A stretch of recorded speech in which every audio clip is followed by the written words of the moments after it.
Hello everyone, welcome back to my channel. আজকে আমি তোমাদেরকে ফতুয়াটি সেলাই করে দেখাবো। আগের ভিডিওতে আমি তোমাদেরকে কাটিং দেখিয়েছি, এবার সেলাই করে দেখাচ্ছি। আমি প্রথমে পুট লাইনটা জয়েন দিয়ে নেব। পুট লাইনে অবশ্যই ডবল স্টিচ দিয়ে আমি সেলাই করে নেব।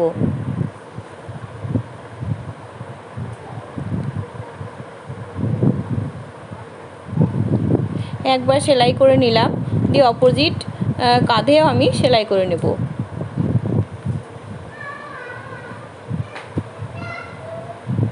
তোমরা যারা নতুন আছো আমার হাতের দিকে লক্ষ্য করো, আমি কিভাবে সেলাই করছি, তোমরাও পারবে।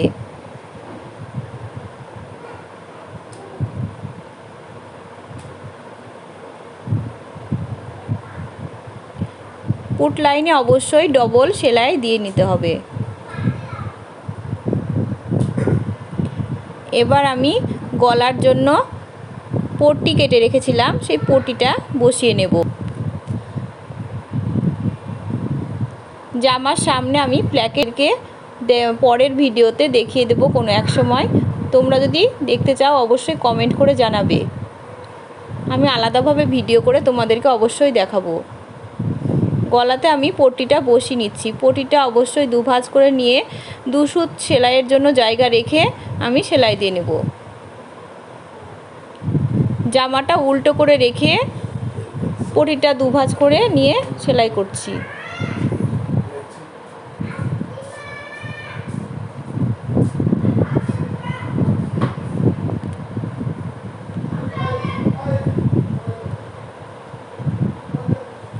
তোমরা অবশ্যই আমার পাশে থেকো, আমি অবশ্যই ভালো ভালো ভিডিও তোমাদের সামনে নিয়ে আসবো। এভাবেই গলার পট্টিটা আমি লাগিয়ে নিচ্ছি। খুব সুন্দরভাবে ধীরে ধীরে ভালোভাবে বসিয়ে নিতে হবে। এবার আমি গলার পট্টির ভিতরের দিকে একটু একটু কাট চিহ্ন দিয়ে দেবো। অবশ্যই ধীরে ধীরে দিতে হবে। কাঁচির ডগা দিয়ে অথবা কাটার পাওয়া যায় দোকানে, সেটা দিয়েও কেটে দিতে পারেন। অবশ্যই সাবধানে কাটতে হবে। এবার আমি উপর থেকে চাপ সেলাই দিয়ে দেব। জামার সোজা দিকে চাপ সেলাইটা পড়বে। তোমরা পাইপিনের জায়গাগুলো আলাদা কাপড় দিয়েও তোমরা তৈরি করতে পারো। আমি একই কালার দিয়ে তৈরি করছি, যেহেতু এটা বাচ্চাদের জামা, একটু আলাদা কালার দিয়ে পাইপিন দিলে দেখতে বেশ ভালো লাগবে। এবার হাতাতেও আমি পাইপিনটা বসিয়ে নেব। জামাটা উল্টো থাকবে আর পটিটা দুভাঁজ করে নিতে হবে। এভাবে পটিটা বসিয়ে গলাতে যেমন কাটচিহ্ন দিয়ে নিলাম, হাতাতে ওইভাবে কাটচিহ্ন দিয়ে আমি পটিটা উল্টিয়ে আবার একটা চাপ সেলাই দিয়ে নেব।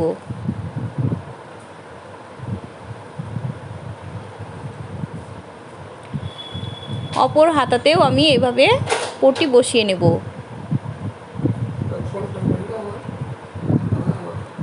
এভাবে সুন্দরভাবে পাইপিংটা সেলাই করে নেব।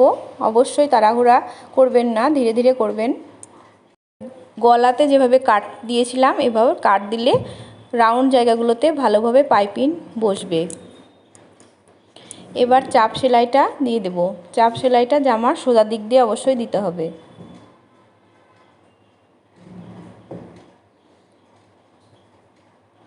তোমরা ফতুয়াটির প্ল্যাকেট তৈরি দেখতে চাইলে অবশ্যই কমেন্ট করে জানাবে, আমি সহজভাবে তোমাদেরকে দেখিয়ে দেব। এবার জামার দুই পাশে এক্সট্রা যতটা জায়গা রেখেছিলাম সেখানে মার্ক করে আমি সেলাই দিয়ে নেব। জামার দুই সাইডে ফাড়ার দিকে আমি জায়গা রেখে বাদবাকি ডবল স্টিচ দিয়ে দেব।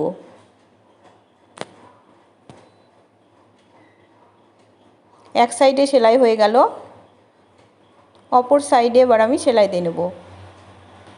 1 ইঞ্চি মতন জায়গা বাড়তি রেখেছিলাম, সেই জায়গাটা রেখে আমি সেলাই দিয়ে নেব।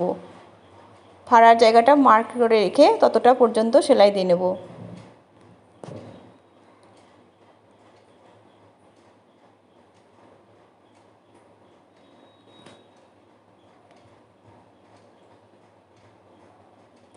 এবার জামার ফাড়া সেলাই করছি। তোমরা অবশ্যই হাতার দিকে লক্ষ্য করো।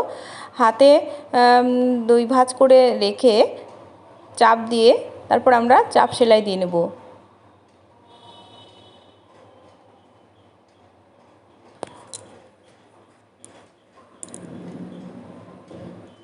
অপর সাইডেও আমরা ফাড়াটা সেলাই করে দেখাচ্ছি। হাত দিয়ে চেপে কাপড়টিকে ভাঁজ করে রেখে তবে আমরা সেলাই দিব, তাহলে ভাঁজটা সুন্দরভাবে বসবে। তোমরা যারা নতুন আছো সাইডে একটু মার্ক করে নিলে আরও সুবিধা হবে। জামার নিচের ঝুলের সাইডে আমি সেলাই করছি। 1 ইঞ্চি কাপড় বাড়তি রেখেছিলাম, সেটা মুড়ে আমি সেলাই করে নিচ্ছি। তোমরা ঝুলের সাইডে যতটা বাড়তি রাখতে চাও, যদি কেউ চওড়া সেলাই দিতে চাও ততটা সেলাই রাখতে হবে কাপড়ের জন্য। আমি সরু করে সেলাই দিচ্ছি। এখানে একটা সেলাই দিলেই চলবে, ডবল সেলাইয়ের প্রয়োজন নেই।